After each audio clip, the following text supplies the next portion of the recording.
atau manik.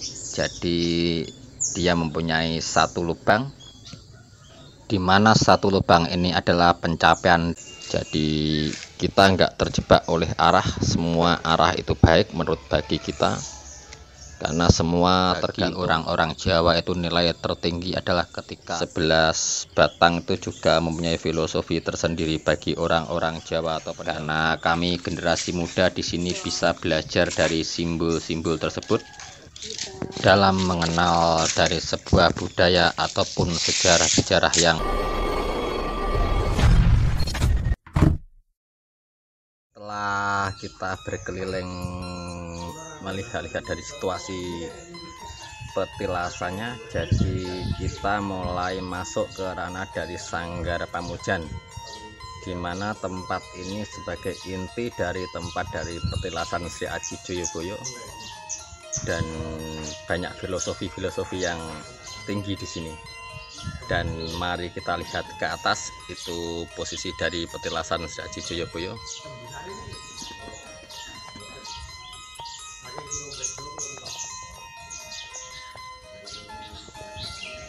Sebelum kita menuju ke Sanggar Pamujan, kita berangkat dari pendopo. Ini disuguhkan dari 4 trap. 4 trap ini melambangkan simbol dari entitas dari tubuh manusia yang terbentuk dari bumi, geni, banyulan, angin, ataupun air, api, tanah, dan udara. Jadi kita bisa menempatkan pada tempatnya dan fungsi perannya pada masing-masing. Sekarang kita lagi melangkah ke tahap tangga yang kedua, pas di depan dari petilasan Sri Aji Joyoboyo ini. Ini kita hitung ada berapa ini? Ini ada 1, 2, 3, itu ada 8 kalau di sini kita menyimpulkan dari 8 arah mata angin. Jadi kita nggak terjebak oleh arah, semua arah itu baik menurut bagi kita, karena semua tergantung pada individu manusianya. Nah, mari kita masuk ke dalam. Itu di sana kita disuguhkan seperti pintu 3 nih.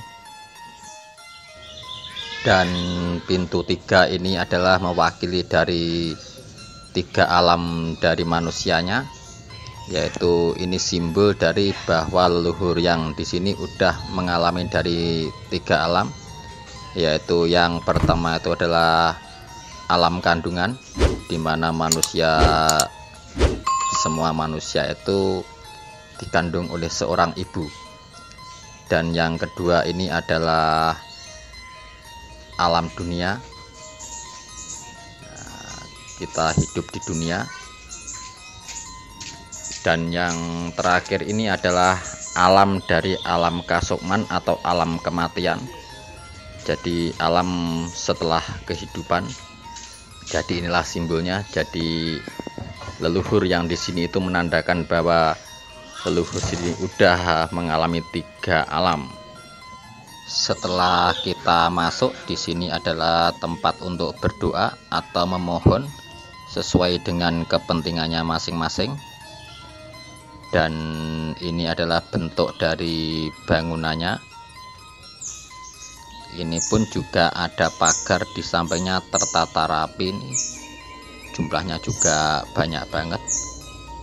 Dan yang dituju di sini itu adalah untuk menuju dari pencapaian dari mata hati atau maniknya di sini. Ini adalah simbol dari mata hati atau manik. Jadi dia mempunyai satu lubang, di mana satu lubang ini adalah pencapaian dari mata batin. Karena bagi orang-orang Jawa itu nilai tertinggi adalah ketika bisa manunggal kaulo sama Gusti. Jadi garis besarnya tak ada apapun selain dari hamba dan Tuhannya. Ini adalah pencapaian dari leluhur terdahulu kita. Jadi kita wajib menghormati dan wajib menghargai, karena tanpa adanya leluhur-leluhur seperti mereka kita takkan pernah ada di muka bumi ini.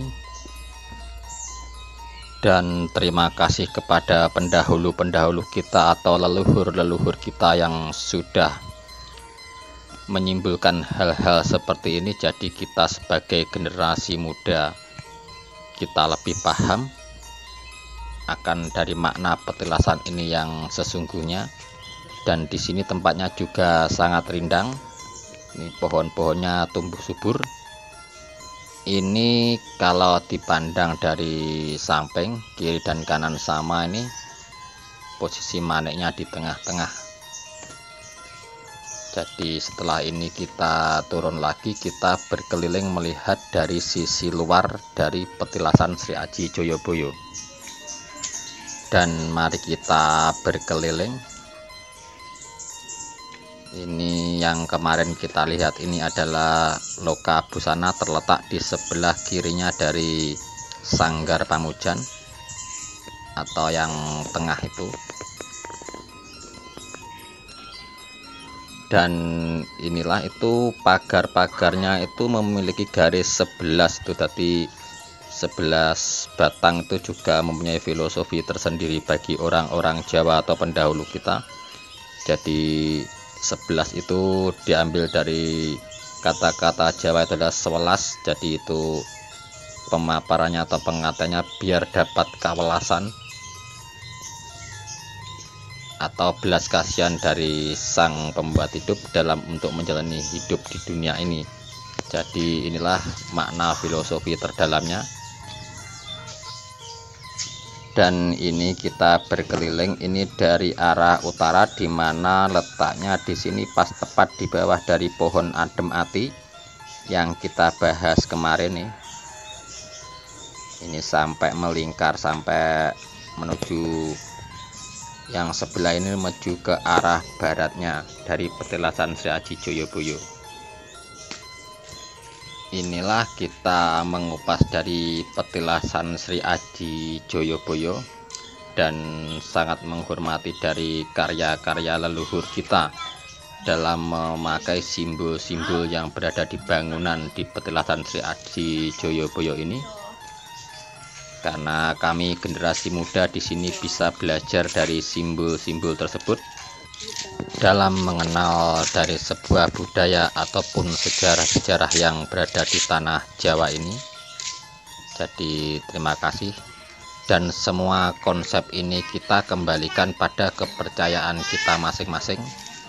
Jadi di sini kita berbagi, mungkin bisa berguna bagi yang lain, dan bila kurang cocok atau tidak berkenan, kita simpan di dalam hati agar kita bisa dapat berpikir ulang demi sebuah kemajuan budaya. Salam.